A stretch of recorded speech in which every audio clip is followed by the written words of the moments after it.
আপনি আজে বাজে জিনিস বাসি ফসা খাইয়া অহন বদনা লইয়া দৌড়া দৌড়ি রে শৈল যায় আসিল মোড়ই বুতুরের কথা হেইডা বেড়াইয়া বুগাই গেছে গা। সুতরাং আবাদত যদি ঠিক মতো নিয়ম মতো করতা না পারো তাইলে তুমি জান্নাতের দিকে আহ্বানের কথা ছিল আবাদত কইরা এমনও কাম কইরা বইস যায় জান্নাত গেল হেইডা বেড়াইয়া মাইর গেছে। ঠিক কিনা কম?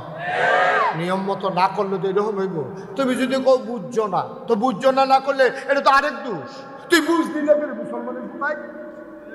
তুমি বুঝতে লাগে রে, সব বুঝো তুমি সব বুঝো। তুমি নামাজটার বেলা বুঝো না, কোরআন শরীফটার বেলা বুঝো না।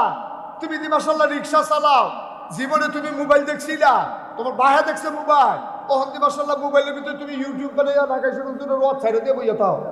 ঠিক কিনা কও?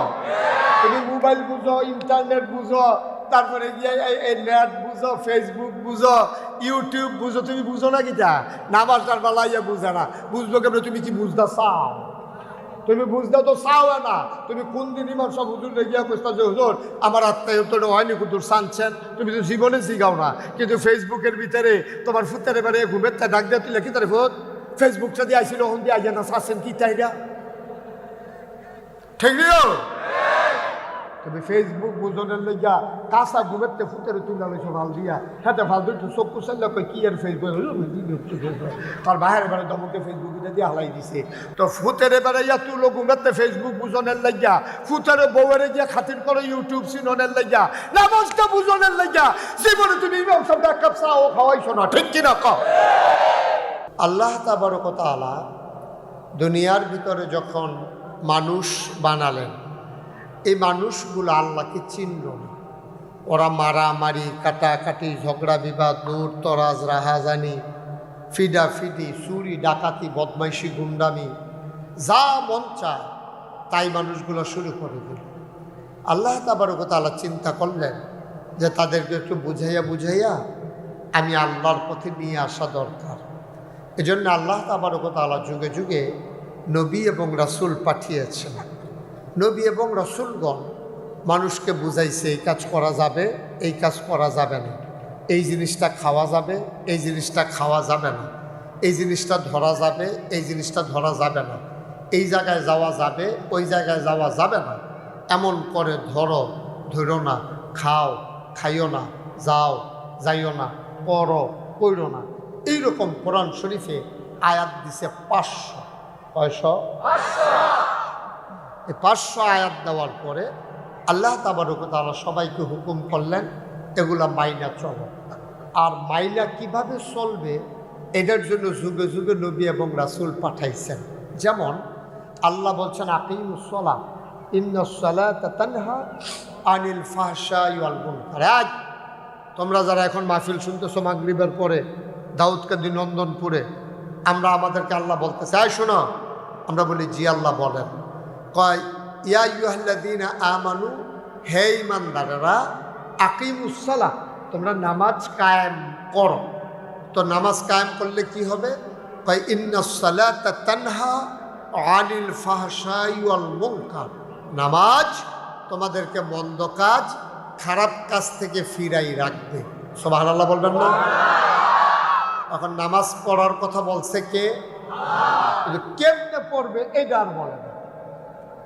নামাজের কথা বলছে, নামাজ পড়ো। এখন আপনারা কইছেন কাঁঠাল খাও, আপনারা কইলাম আমি যে কাঁঠাল খান। এদিকে এদিকে এদিকে তা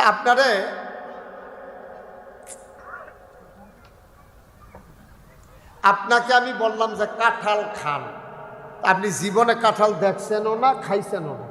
কারণ আপনি মনে করছেন আপেলটা শুরু, কাঁঠালটা কত বড়, এটা বোধহয় কামড়াইয়া খাওয়ান লাগে। তা আপনি যদি কাঁঠালের ভিতরে কামড় দেন, কাঁঠাল কামড়াইয়া খাওয়া যাবে? এই তো বুঝা লাইছেন মাশাআল্লাহ। নামাজ যে ফরো কইল, আর নামাজ কেমনে ফরো?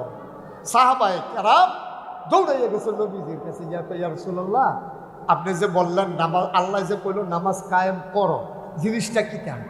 নবীজি কো হ্যাঁ ঠিক জায়গায় আইসা পড়ছে, আসল জায়গায় আইসো। কারণ কোরআন হলো প্র্যাকটিক্যাল, থিওরিক্যাল, আর আমি নবী হইলাম প্র্যাকটিক্যাল। কোরআনের ভিতরে হলো নিয়ম নীতি, আর আমি হইলাম মাইন্ডা দেহাই দেউন না। তো কোরআনও কইছে নামাজ কায়েম করো, আর আমি তোমরা শিখাই দেন নামাজ কিভাবে কায়েম করতে হয়। সুবহানাল্লাহ বলবেন না? এখন সাহাবায়ে কেরাম কেউ এর কাছে গেছে না, গেছে নবীজির কাছে। কারণ নবীজির কাছে গেল কেন? লাকাদ কানা লাকুম ফি রাসূলিল্লাহি উসওয়াতুন হাসানাহ, কারণ তোমাদের জন্য এই নবীজির জীবনে রয়েছে উত্তম আদর্শ। তিনি হলেন নমুনা, মডেল, তিনি হলেন আইডল, তিনি হলেন আইকন, তিনি উসওয়াতুন হাসানাহ, তিনি হচ্ছেন তোমার জন্য অনুপম আদর্শ। সুবহানাল্লাহ বলবেন না? এখন সবাই গিয়ে জিজ্ঞেস, ইয়া রাসূলুল্লাহ, ইয়া হাবিবাল্লাহ, আল্লাহ দি কয় নামাজ বিলে কিতা, এটা বিলে আদায় করতাম, আসলে বিষয়টা কি? নবীজি কয়, মাশাআল্লাহ, ঠিক জায়গায় আয়সা পড়ছো, আমি ছাড়া এটা বুঝাইয়া কই না আর কেউ নাই, তোমরা জায়গা মতো আসছো, সবাই লাইন ধরে দাঁড়াও। তো সব যখন দাঁড়াইছে নবীজি আবার সবাইকে ডাক দিলেন, আজ সল্লু, তোমরা নামাজ পড়ো। তো সবাই কই, ইয়া রাসূলুল্লাহ, আরে এটা ফরনে লেগে যায় না, আবার যদি আপনি হেঁটে কর তো আমরা যাওন কো? হ্যাঁ কইতে আসি, একটু ধৈর্য ধরে শুনো। সল্লু, তোমরা নামাজ পড়ো কামারা আইতুমুনি উসাল্লি। এখন আমি 2 রাকাত নামাজ পড়াম। সুবহানাল্লাহ কোন কেন? অন্যদিকে চাইয়া না, শুধু আমার দিকে টাসকি লাগাইয়া চাইয়া থাকবে। মাছের মতো নিষ্পলক নয়নে, খরগোশের মতো কান খাড়া করে এদিকে তাকাই থাকবেন। আমাদের আজকের মাহফিলে এক রৌনক বক্স মেহমান, আমার ভাই, আমি যার সাথে সারাদিন আজকে কাটিয়েছি, জনাব মোহাম্মদ আসিফ কামাল, আসিফ কামাল ভাই, উনি আমাদের মাঝে এসেছেন। ইনশাআল্লাহ উনি বলছিলেন আমাকে, দুপুরবেলা ওনার এখানে খাওয়া দাওয়া করেছি, অনেক লম্বা সময় ওনার সাথে কাটিয়েছি। আসিফ কামাল ভাই উনি আমাদের মাঝে এসে উপস্থিত হয়েছেন। কিছু কইতেন না? আলহামদুলিল্লাহ, মাশাআল্লাহ। ওনারে ধৈর্য নিয়ে আসেন। মাশাআল্লাহ, হ্যাঁ আসেন। মাশাআল্লাহ, কথা কয়েন না, হ্যাঁ সাইয়া আসছেন নি, ওনারে একটু চেয়ার দেন। আপনি দিলেন তো আপনি? আচ্ছা, সবাই পড়েন আলহামদুলিল্লাহ। কি কথা হয়েছিল? আস্তে কর না জুড়ে কর? মাশাআল্লাহ। না না না না, এখানে বসেন, আপনি বসেন। আরেকটা চেয়ার দিলে হয়। আচ্ছা ঠিক আছে, আসিফ ভাই ওর সামনে চলে আসেন, আমি যেন আপনার দেখে দেখে আওয়াজ করতাম পারি। হ্যাঁ, আর ওইদিকে আরাম করে বসেন, সরেন একটু, সরেন, আরাম করে আসন ধরে বসেন। এইভাবে বেশিক্ষণ থাকতে পারবেন না, এইভাবে বেশিক্ষণ থাকা যায় না। আরো আগান, আরো আগে বসেন আপনি। ঠিক আছে জি, সবাই আবার মনোযোগ। হ্যাঁ, তো কথা মনে আছে তো না? নামাজ পড়ার কথা কে বলছে? আল্লাহ। হ্যাঁ, হুজুরের মনোযোগ কম। নামাজ পড়ার কথা, বসেন আপনার 3-4 জন বসেন। হ্যাঁ, আপনার কথা কইতেছি, বসেন না, বসেন, তুমিও বসো। তো নামাজ পড়ার কথা বলছে কে? আল্লাহ। এখন পড়বে কেমনে? এখন আমি যদি আপনার কই কাঁঠাল খান, ওই যে উদাহরণ দিলাম, তা আপনি জীবনে কাঁঠাল দেখছেন না, এখন আপনি কাঁঠালের রুফি দিয়ে দিচ্ছেন কামড়, খাইতে পারবেন? কারণ সে তো নিয়ম জানে না। আপনি নিয়ম জানেন না বইলা মনে করছেন আপেলটা একটু শুধু, কাঁঠালটা একটু বড়, আপেলটা সমান, কাঁঠালটা একটু কাটা কাটা। আপনি এই মনে করে কামড় দিয়ে যদি খাইতেন যান, কাঁঠাল খাওয়া যাবে? তাইলে কাঁঠাল যেমন, কথা বলা যাবে না, কাঁঠাল যেমন আপনি নিয়ম না জানলে খাইতে পারবেন না, আপেলের মতো কামড় দিলে কাঁঠাল যেমন খাওয়া যায় না। এখন আল্লাহ যে বললো নামাজ কায়েম করো, এখন কেমনে নামাজ পড়ন এটা তো আমরা আল্লাহ কইছে না। এখন কি করো? তারা দৌড়ে গেছে নবীজির কাছে। নবীজি বলছেন, হ ঠিক জায়গায় আসছো, আমি তোমাদেরকে নিয়ম কানুন দেখাই দেব। এই নিয়ম কানুন দেখাই দেওয়ার জন্য আল্লাহ আমাকে পাঠাইছে। সুবহানাল্লাহ বলবেন না? এই জন্য আল্লাহ তাবারক ওয়া তাআলা নবীজির ব্যাপারে 3টা ঘোষণা দিচ্ছে। তার 3টা বিখ্যাত, তার বিখ্যাত 3টা উপাধি, যেটা কোনো নবী রাসূলকে আল্লাহ দেন নাই। একটা হচ্ছে তিনি ইমামুল মুরসালিন, 2 নম্বরে তিনি খাতামান নাবিয়্যিন, 3 নম্বরে তিনি রাহমাতুল লিল আলামিন। সুবহানাল্লাহ বলবেন না? এরপরে আবার কি কয় যে নবীর কাছে আমরা গেলাম কেন? নামাজ শিখার জন্য। এই জন্য আল্লাহ তাবারক ওয়া তাআলা জানিয়ে দিলেন যে এই লাকাদ কানা লাকুম ফি রাসূলিল্লাহি উসওয়াতুন হাসানাহ, তিনি হলেন মডেল, তিনি হচ্ছেন আইডল, তিনি হচ্ছেন আইকন, তিনি হচ্ছেন আদর্শ, তিনি হচ্ছেন নমুনা। তিনি যা করে তোমরাও তা করবা, তিনি যেমনে খায় তোমরা এমনি খাইবা, তিনি যেমনি কথা কয় তোমরা এমনি কথা বলবা, তিনি যেমনি লেনদেন করে তোমরাও এমনি করবা। এখন সাহাবায়ে কেরাম দৌড়ে নবীজির কাছে গিয়া ইয়া রাসূলুল্লাহ, আল্লাহ কয় নামাজ মিলে কি জিনিস, এটা মিলে কায়েম করতাম। এটা মিলে কোরআন শরীফ অনেক জায়গাত কইছে, সূরা বাকারায় শুরুতে কইছে ইউকিমুনাস সালাহ, আবার কয় আকিমুস সালাহ, এরপরে কয় কাদ আফলাহাল মুমিনুন আল্লাযীনা হুম ফি সালাতিহিম খাশিউন।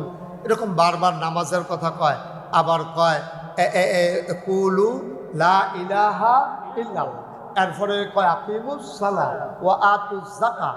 এরকম যে কইলো, এখন নামাজটা জিনিসটা কি এটা তো আমরা ধরতাম পারছি না, হ্যাঁ এটা তো আমরা এগুলো আগে আসিন না, এখন যে নতুন আইলো এটা কেমনি কি তা করম সুবহানাল্লাহ কইতেন না? তখন নবীজি কয় হ্যাঁ জায়গা মতো আইসা পড়ছো, সাল্লু সবাই নামাজ পড়ো। ফরনের লেগে যাইলাম, কেমনি কিতা করতাম এটা না জানতাম চাই। কয় কামা রাআইতুমুনি উসাল্লি, এখন আমি তোমরা দেখাইয়া দেখাইয়া 2 রাকাত নামাজ পড়া, তোমরা এটা দেখা দেখা ঠিক আমি যেমনে হাত তুলছি, আমি যেমনে বাঁধছি, নামাজের আগে যে যে কাজ করছি এটি তোমরা সুন্দরভাবে পুঙ্খানুপুঙ্খ রূপে আমি যেমনে পড়ি, আমারে যেমনে দেখো ঠিক এমনিভাবে তোমরা নামাজ আদায় করো। এটারে কয় নামাজ কায়েম করা। সুবহানাল্লাহ বলবেন না? পাকিস্তানের বিখ্যাত একজন মুফাসসির আছে, নাম হলো মুফতি শফি রহমাতুল্লাহ আলাই, যিনি তাফসিরে মারিফুল কোরআনের রচয়িতা। এই তাফসিরে মারিফুল কোরআনের যিনি রচয়িতা, যিনি তাফসির লিখেছেন, তার নাম হইল মুফতি শফি রহমাতুল্লাহ আলাই। তিনি এই ইউকিমুনাস সালাহ এই শব্দের ব্যাখ্যায় লেখেন যে নামাজ কায়েম করা কারে কয় বুঝো? কয় জি না, নামাজ কায়েম করা কারে কয় আমরা বুঝি না। কয় নামাজ কায়েম করা হলো 2টা জিনিস। কয়টা? কথা কেন কয়টা? এরকম করে না, কথা বললাম এই কথা চেয়ার মশাই, বাইরে দরকার কি? না না বাইরে দরকার না, তো ভিতরে না দরকার। বাইরে দিতে গেলে আমি কথা বলতাম পারি না। আমরা ভিতরে যারা আছে বাইরে বইয়ে বই ভিন্ন লাইলে তারা আইতো না তো, তারা এইভাবে আমার কাছে না থালাই রাখুন লাগবো যে হুম তৈলে এখন আইতইব বাইক বইয়া কোনো মাফিল, ঠিক কিনা কন? সামনে আরো কঠিন আইন আইতে আছে, সামনে কঠিন আইন হইলো বাইকে মাইক চালানোই যাবে না, এটা নিয়ে কথা হচ্ছে এখন। আমরা ভেতরে যারা আসবে অডিটোরিয়ামের মতো আমরা একেবারে ভিতরে বসে বসে কথা শুনবো। যারা অসুস্থ বাইক উঠতে থাকবো, তারার জন্য কোনো ক্ষতি না হয়। সুইটটা সেটটার জন্য মাইকের আওয়াজ যেন উমাগু করে সিন্ধান দিয়ে লাগ এরকম যেন না হয়। ফলাফলের পরীক্ষা পড়বো, এগুলো দিয়ে মাহফিল চলবো, এগুলো দিয়ে পড়বো। মাইক লাগাইয়া অকরে ঘরের কোনার ভিতরে দিয়া তারা এবারে মুরগা বেড়াইয়া ফাল দিয়ে উঠে দরকারটা কিতা মাই খায় ঠেহারা কিতা হলো। আমরা যারা আইব তারা শুনতে পারবো, আর বাইক বয়া বয়া হোনা না আমরা দায়িত্ব না, ঠিক নিও। এখনো যারা আইসেন আমি তো মাইক ছাড়া কইলেও শুনবে, বিরক্ত করেন না, বাধা দিয়েন না। যেহেতু চেয়ারম্যান সব কইছে হালকা একটু বাড়াই দে, পরের বছর কমাই লাগছে। আমিন কর না কেন? তাহলে নামাজ কায়েম করা মানে আল্লামা শফি রহমতুল্লাহ 2টা জিনিস। কয়টা জিনিস? আমার কথা কেন? কয়টা জিনিস? 1 নাম্বার, খুব খেয়াল করে সিহন কথা, 1 নাম্বার হলো ফরজের জায়গাত ফরজ, ওয়াজিবের জায়গাত ওয়াজিব, সুন্নতের জায়গায় সুন্নত, মুস্তাহাবের জায়গায় মুস্তাহাব, মুস্তাহাসানের জায়গায় মুস্তাহাসান, নফলের জায়গায় নফল, জায়গা মতো সবজি রাখিয়া আদায় করা, এটারে কয় নামাজ কায়েম করা। এই ফরজের জায়গায় ফরজ বলতে কি? আহাকাম আরকান 13 ফরজ। নামাজের বাইরে এবং ভিতরে মিলাইয়া ফরজ আছে 13টা। কয়টা? কয়টা? বাইরে 7টা, ভিতরে 6টা। এটি যদি একটা সুটকা যায়, ঘরের ফালা সারা যেমন ঘর থাকে না, রুয়া একটা কম হইলেও সারে, খাফ একটা কম হইলেও সারে, কোনাইয়া ফালা যদি একটা খুলিয়া লাও, ঘরটা যেমন দুপুরে লইয়া পড়বো। এই 13টা ফরজের একটা যদি বাদ দিয়া লাও, নামাজটা আস্তে করে দুপুরে পড়ব। তাইলে 13টার গুরুত্ব কম না বেশি রে? হইল ঘরের কোনাইয়া ফালার মতো। ঘরের কোনাইয়া ফালা যেমন সাইড কোনাইছে ঘরটা থাকে না, তুমি এইরকম নামাজটা থাকতো না 13টা জিনিস না থাকলে। এই 13টা জিনিসের ভিতরে আছে শরীর পাক, স্থান পাক, তারপরে গিয়া আপনার পোশাক পাক, তারপরে গিয়ে ওয়াক্ত সিনা এরকম মিলে গেছে যে বাইরে 7টা ভিতরে 6টা কেরাত পড়া রুকু দেওয়া সাজদা দেওয়া কু দেওয়া কেরা এরকম মিলে সুবহানাল্লাহ করে দাও মোট কয়টা এই 13টার ভিতরে একটা ছুটতে গেলে নামাজ হইতো না। আচ্ছা এরপর আছে ওয়াজিব। ওয়াজিব যদি একটা ছুটতে আছে গিয়া নামাজ হইব তবে সুসাজদা দেওয়ান লাগবে। ইচ্ছা করে যদি কেউ ছাইরা দেয় তাহলে নামাজ হইতো না, নামাজ বাদ যাইব গা। এই যে আমরা পড়তে আসি বড়বড়াইয়া নামাজ, এই 13টার ভিতরে 3-4টা নাই। এর লাগে আমরা নামাজে জিলা ধরে না। এই যে পড়তে আসেন নামাজ হেইকালাইতেছে নামাজ পড়িয়া কপালও দাগ হালাই দিছে, আডু বেড়ে দুপুর করে মসজিদ বেড়াইয়া কাপ দিয়ে উঠছে। তে যা করতে আছে নামাজের ভিতরে কিন্তু নামাজ তো হয় না। এত নামাজ পড়তে আছেন নামাজ দি গেল কো তো নামাজ দি যাইব কো আপনি বুঝেন না। আপনি আর রাস্তা কুরাস্তা দিয়ে যাইলে উঠলে আপনি কি নামাজ হইব? আপনি যাইবেন ডাহা উঠতে বসছেন সিটাগাঙ্গে বাসো যাইব কো উঠতে বসে কোন বাস? সিটাগাঙ্গে বাস। এই বাস করে যখন কুমিল্লা গিয়া সরছে দাউদকান্দি ফটিয়া কুমিল্লা তো হাতে কন্ট্রাক্টরে কয় ভাড়া দেন, কয় ইয়া ডাহার ভাড়া কত গেছে কখনো না? কুমিল্লা দাউনের কথা না সিটাগা এবার কথা শুনে না রে মন দিয়া রে, এবার আন্তাজ করে জবাব দিয়া লাগে। এমনি পরীক্ষাত লেখলে ফেল করুন লাগতো না? আমি দেখে নাম ফেল করাইছি না যেহেতু এক এলাকার মানুষ। এবারে যাওয়ানোর কথা ঢাকা উঠতে বসে সিটাগাঙ্গের বাস কুমিল্লা গেছে পরে কন্ট্রাক্টরে কয় ভাড়া দেন। এবারে কয় ডাহার ভাড়া কত? কন্ট্রাক্টর কি থাকলেন কয় ডাহার ভাড়া কত? কয় সিটাগাং দেবাবি কি আর ডাহার ভাড়া? কই না নিল্লা কুমিল্লা ইন্না নিল্লা কুমিল্লা গেছে কাছে ইন্না নিল্লার লোক কুমিল্লা পরে এবার গেছে গা তো লাভ হইব কিতা? আপনি যাইবেন ডাহা সিটাগাঙ্গের বাস উঠছেন কিতা? এই যে আপনার নামাজ হয় না হইব কেমনে? নামাজ হইতো কেমনে? নামাজের বাইরে ভিতরে 13টা ফরজ। তখন যদি আমি সবটি কই দেখবেন বিছাইটা 2-3টা পাইতেন না। আপনার গোসল হয়, আপনার অজু হয়। শীতকালের যে অজু গেছে আমরা অজু দেখছি না, মানে সে কেমন অজু করছে টাইট শুয়েটা টাইনা টুন্না কোনো মতো মরা রাখ পর্যন্ত তুলছে, গিরাটা পার হয় না। টাইট তো শীত তো গিরাটা না পড়তে আবার সাইড সাইড চাইয়া অজু করে আইয়া পড়ছে। অজু হয়েছে? অজু না হইলে নামাজ হয়েছে? তাহলে কিন্তু নামাজ জিরা ধরে না। মুসলমান প্রয়োজনে কম খাইও, ভালা জিনিস খাইও, প্রয়োজনে কম আবাদত কইর, নিয়ম মতো কইর, ঠিক কিনা? প্রয়োজনে আবাদত কম কইর। কালকা সহালে উঠটা বইয়া বইয়া সাহস করলে সমালোচনা করলে কাম হইতো না। ফিরসা হুজুর রান্নাম আবাদত বাড়াইতামে বেড়া দিয়ে আরো কমাই দিয়া গেছে। আমি কমাই দিয়া গেছি না? আজে বাজে জিনিস খাওয়ার চাইতে ভালো জিনিস কম খাইলেও বালা। আপনি আজে বাজে জিনিস বাসি ফসা খাইয়া ওখান বদনা লইয়া দৌড়ি রে শৈল যায় আসিল মোড়ই বুধুরের কথা হেইডা বেড়াইয়া বুগাই গেছে গা। সুতরাং আবাদত যদি ঠিক মতো নিয়ম মতো করতা না পারো তাইলে তুমি জান্নাতের দিকে আহ্বানের কথা ছিল আবাদত কইরা এমনও কাম কইরা বইস যায় জান্নাত গেল হেইডা বেড়াইয়া মাইর গেছে। ঠিক কিনা ক? নিয়ম মতো না করলে তো এরকম হইব। তুমি যদি কেউ বুঝছো না তো বুঝছো না করলে এটা তো আরেক দোষ। তুই বুঝলি না কেন মুসলমানের কোথায়? তুমি বুঝতে না কেন? সব বুঝো তুমি সব বুঝো। তুমি নামাজটার বেলা বুঝো না, কোরআন শরীফটার বেলা বুঝো না। তুমি মাশাআল্লাহ রিক্সা চালাও, জীবনে তুমি মোবাইল দেখছিলা? তোমার বাহে দেখছে মোবাইল? ওখান দিয়ে মাশাআল্লাহ মোবাইলের ভিতরে তুমি ইউটিউব বানাইয়া ঢাকা শরীফের ওয়াচ ছাইড়ে দিয়ে বইয়া তাও। ঠিক কিনা কও? তুমি মোবাইল বুঝো, ইন্টারনেট বুঝো, তারপরে গিয়ে এই নেট বুঝো, ফেসবুক বুঝো, ইউটিউব বুঝো। তুমি বুঝো না কিটা? নামাজটার বেলা ইয়া বুঝে না। বুঝবো কেমন? তুমি কি বুঝতে চাও? তুমি বুঝতে তো চাও না। তুমি কোন দিন ইমাম সব হুজুর রেগিয়া কইতা যে হুজুর আমার আত্মায় তো হয়নি হুজুর শানছেন, তুমি তো জীবনে শিখাও না। কিন্তু ফেসবুকের ভিতরে তোমার ফুতের এবারে ঘুমের তা ডাক দিয়ে তুই লেখি তার ফুট ফেসবুকটা দিয়ে আইছিল হন দিয়ে আইয়া না শাসেন কি তাইরা? ঠিক নিও তবে ফেসবুক বুঝনের লইয়া কাঁচা ঘুমেতে ফুটের তুলা লইছো ভাল দিয়া হাতে ভাল দুটো চক্ষু চাইলে কই কি আর ফেসবুক তার বাহির বেড়ে দমকে ফেসবুক দিয়ে হালাই দিছে তো ফুটের এবারে ইয়া তুলো ঘুমেতে ফেসবুক বুঝনের লইয়া ফুটের বউয়ের গিয়া খাতির করে ইউটিউব সিননের লইয়া নামাজটা বুঝনের লইয়া জীবনে তুমি ইমাম সাহেব এক কাপ চা ও খাওয়াইছো না ঠিক কিনা কও